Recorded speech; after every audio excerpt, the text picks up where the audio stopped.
नमस्कार, बहुत स्वागत है आपका। आप देख रहे हैं द न्यूज, आपके साथ मैं सृष्टि मिश्रा। आज मैं आपको विस्तार से केजरीवाल के द्वारा मनगढ़ंत कहानी जो रची जा रही है उसका विस्तार बताऊंगी। बड़ी खबर सामने आ रही है। अब देखिए, तमिलनाडु के महासचिव सीपीआई प्रमुख, आपको बता दें, कॉमरेड डी राजा के पास ये पहुंच गए केजरीवाल, और वहां पर प्रेस कॉन्फ्रेंस किया है। सीपीआई ऑफिस पहुंचे दिल्ली के अंदर ही, और आपको बता दें उन्होंने समर्थन मांगा। उसके बाद ट्विटर पर जो जो बातें उन्होंने लिखी है मैं आपको वो सारी विस्तार से बताऊंगी।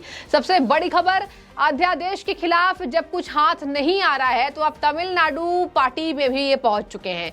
और देखिए, आपको बता दें कि एमके स्टालिन को भी यही बात बोलने की कोशिश की गई, अध्यादेश गलत है। और अब देखिए, डी राजा के बगल में जस्ट बैठे नजर आए हैं केजरीवाल, और वहां पर केजरीवाल ने क्या क्या बातें कही है मैं आपको एक एक विस्तार बताऊंगी। सबसे बड़ी खबर मैं आपको बता दूं क्या बोल दिया इन्होंने कहा है, एक बार फिर से सरकारी एजेंसियों का मजाक बनाया है।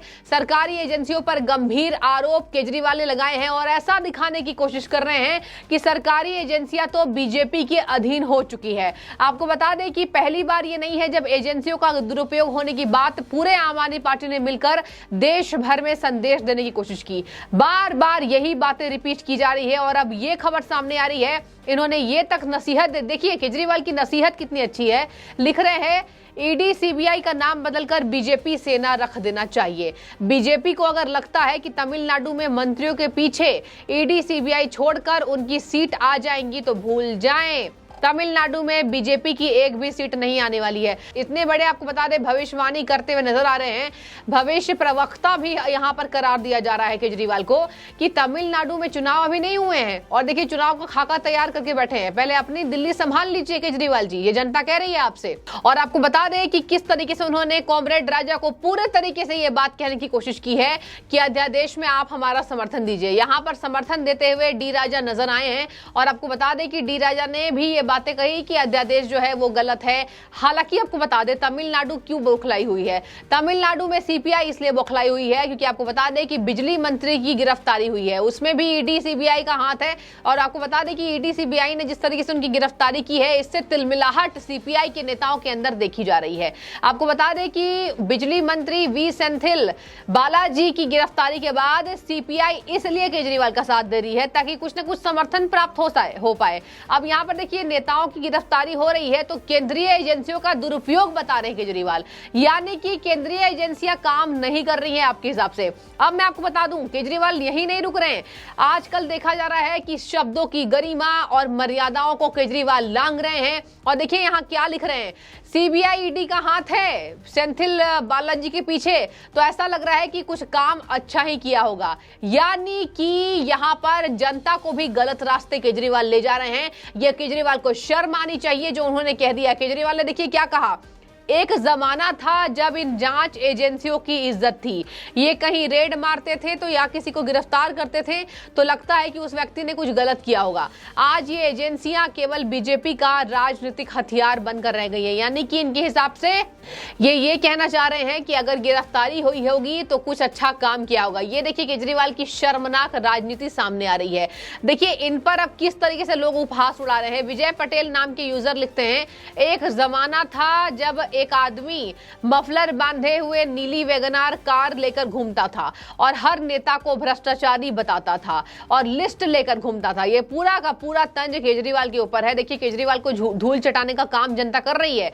आज उसी लिस्ट में शामिल नेताओं को घर घर जाकर ये केजरीवाल नामक बहरूपिया गले लगा रहा है। ये रही केजरीवाल की इज्जत। दर्शकों, यहां बहुत गंभीर मसला है। आपको बता दें, केजरीवाल नापाक नहीं है। केजरीवाल जिस तरीके से अपने आप को नापाक साबित करने की कोशिश कर रहे हैं, यानी अपने आप को दूध का धुला बताने की कोशिश कर रहे हैं, इनके मंत्रियों का इनका साथ तो नहीं मिल रहा है क्योंकि जेल में बेचारे हैं और जेल के अंदर बंद हैं। इनके हिसाब से बहुत बड़े बेचारे हैं, मतलब कुछ किया ही नहीं है। शर्म की हया इस तरीके से देखिए, इतने गंभीर आरोप लगाने के बाद, सिद्ध होने के बाद ये कह रहे हैं कि गलती से सीबीआई ने, ईडी ने मनीष सिसोदिया और सत्येंद्र जैन की गिरफ्तारी कर ली। यह है केजरीवाल की राजनीति। हालांकि आपको बता दें, नेताओं का जो ये समर्थन मांग रहे हैं, भले नेता सामने आ जाएं, लेकिन वो 23 जून को देखने वाली बात होगी। अध्यादेश एक बड़ा मुद्दा तो रहने वाला है, उसमें, लेकिन अध्यादेश का मुद्दा कौन कौन सी पार्टी उसको समर्थन देती है इस पर हमारी नजरें टिकी रहेंगी। 23 जून को पटना में विपक्षी दलों की महाबैठक होने वाली है। उस महाबैठक में कितने विपक्षी दल एकजुट होंगे वो देखने वाली बात होगी जमीनी स्तर पर, क्योंकि कहा जा रहा है कि कभी भी विपक्ष एक नहीं हुआ है। आज के इतिहास में ऐसा कभी दोहराया नहीं गया है। ये जो केजरीवाल लगातार कह रहे हैं तमिलनाडु में एक भी सीट नहीं आने वाली है, पहले आपको बता दें केजरीवाल के लिए ये कहा जा रहा है कि कहीं ना कहीं केजरीवाल की दिल्ली में सीट नहीं आने वाली है। आप देखिए इनका तीसरा ट्वीट देखिए, कॉमरेड राजा के बगल में ये खड़े हैं, प्रेस कॉन्फ्रेंस कर रहे हैं बगल में बैठ करके। देखिए क्या लिखा इन्होंने, ये वीडियो देखिए जरा। दिल्ली वालों के खिलाफ जो अध्यादेश लाए हैं, दिल्ली वालों के खिलाफ, यहाँ पर दिल्ली की जनता को ये करार दे रहे हैं, जबकि आपको बता दें अध्यादेश इनके लिए आया है। और दिल्ली की जनता के लिए काम तो छोड़ दीजिए, इनसे ना यमुना साफ हो पाती है। यमुना तो क्या साफ हो पाएगी, शराब जो पिला दिया यमुना में, पता नहीं कितने शराब छुपाने के लिए इन्होंने बहा दिए होंगे। लेकिन आपको बता दें कि शराब घोटाला जो हुआ है उसकी गवाही पूरी दिल्ली दे रही है, और दिल्ली कह रही है कि केजरीवाल ने बहुत गलत काम किया है। जो शराब बिक्री की है, जो शराब फ्री की है, इस पर बहुत ज्यादा नुकसान जनता को हुआ है। शराब घोटाला, शीश महल घोटाला, न जाने कितने घोटाले। और केजरीवाल देखिए यहाँ क्या कह रहे हैं, वो कितना ज्यादा खराब है दिल्ली के लिए जो अध्यादेश लेकर आई है केंद्र सरकार। अगर इस अध्यादेश को एक लाइन में बताना हो तो क्या होगी, देखिए क्या लिख रहे हैं। आज से दिल्ली के मुख्यमंत्री अरविंद केजरीवाल नहीं होंगे, आज से दिल्ली के मुख्यमंत्री मोदी जी होंगे। ये देखिए प्रधानमंत्री को अपने सपने में ये मुख्यमंत्री बना दिए। वाह केजरीवाल जी, ये जनता आपको लिख रही है कि आपका काम सराहनीय है, आपने प्रधानमंत्री को मुख्यमंत्री बना दिया। पहले प्रधानमंत्री से पूछकर तो आते, तो उनकी दिलचस्पी किसमें है, देश चलाने में उनकी दिलचस्पी है, और शायद आपसे एक राजधानी भी नहीं संभल रही है, इसलिए आप दिन प्रतिदिन घोटाले कर रहे हैं। आपको इतने साल बीत चुके हैं, लेकिन कोई भी आम आदमी पार्टी का एक भी सराहनीय काम दिल्ली के अंदर नजर नहीं आया है। ये इस तरीके से शर्मनाक राजनीति करते हुए नजर आते हैं। आपको बता दें उन्होंने क्या कहा, अध्यादेश जो कि आया हुआ है उसके लिए कह दिया कि अध्यादेश का मतलब है प्रधानमंत्री जी मोदी जी दिल्ली के मुख्यमंत्री होंगे, अरविंद केजरीवाल जी नहीं है। यानी कि इनको पूरी सत्ता चाहिए, पूरी शक्ति चाहिए। अब शक्ति में विघन डाल रही है केंद्र सरकार, तो इनको बौखलाहट हो रही है, और ये बौखलाहट देखिए हर पार्टी तक पहुंच रही है। तो ऐसे में पूरे तरीके से अरविंद केजरीवाल यहाँ घिर चुके हैं, और घिरने के बाद इन्हें कोई सहारा नहीं मिल रहा है। इसी वजह से अरविंद केजरीवाल लगातार केंद्रीय बलों की बुराई कर रहे हैं, केंद्रीय बलों की धज्जियां उड़ा रहे हैं, गंभीर आरोप लगा रहे हैं। आपको बता दें इन्होंने क्या कहा, मोदी सरकार के गैर संवैधानिक ऑर्डिनेंस के खिलाफ दिल्ली की जनता को सभी पार्टियों का साथ मिल रहा है। जबकि देखिए कांग्रेस दरकिनार कर दी है, कांग्रेस ने कह दिया है कि हम आपका साथ नहीं देंगे। इस मुद्दे पर समर्थन के लिए आज सीएम अरविंद केजरीवाल जी ने सीपीआई महासचिव श्री कॉमरेड डी राजा एवं अन्य सीपीआई नेताओं से मुलाकात की है।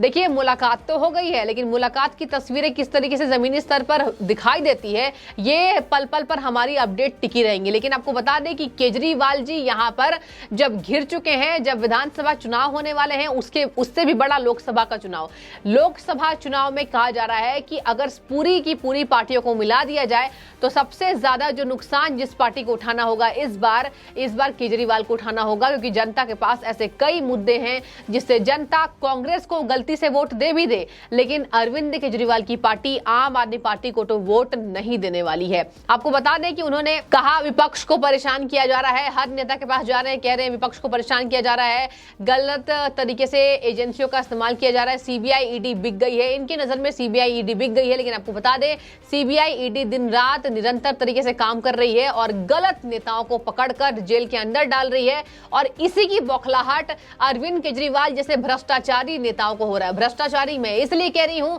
जनता ने यह सर्टिफिकेट दे दिया है कि सबसे बड़े भ्रष्टाचारी अरविंद केजरीवाल जी हैं, क्योंकि अगर भ्रष्टाचारी नहीं होते तो शीश महल में इतने पैसे अपने ना झोंके होते। और देखिए जिस तरीके से इन्होंने हजारों करोड़ों रुपए को बहा दिया है, इसी वजह से अरविंद केजरीवाल को आज यहां पर भ्रष्टाचारी करार दिया जा रहा है। तो आपको मैंने पूरे विस्तार से बता दिया किस तरीके से इन्होंने कहा है कि सीबीआई ईडी का नाम बदलकर भाजपा सेना रख दो, तमाम ये बातें केजरीवाल की। अब आप बताइए आपको अरविंद केजरीवाल की राजनीति यहां पर किस स्तर की नजर आ रही है। यहां पर डी राजा का समर्थन मांगना और ये कहना कि बिक गई है, और अगर सीबीआई ईडी गिरफ्तार, ये देखिए शर्मनाक खतरनाक पॉइंट है इसमें, ईडी और सीबीआई अगर किसी की गिरफ्तारी कर रही है तो वो भला आदमी होगा, वो काम अच्छा कर रहा होगा। ये अरविंद केजरीवाल की कथनी है और उनकी करनी आप सबके सामने है। तो कमेंट करके बताइए आपकी जो भी राय हो। बहुत शुक्रिया द न्यूज से जुड़ने के लिए।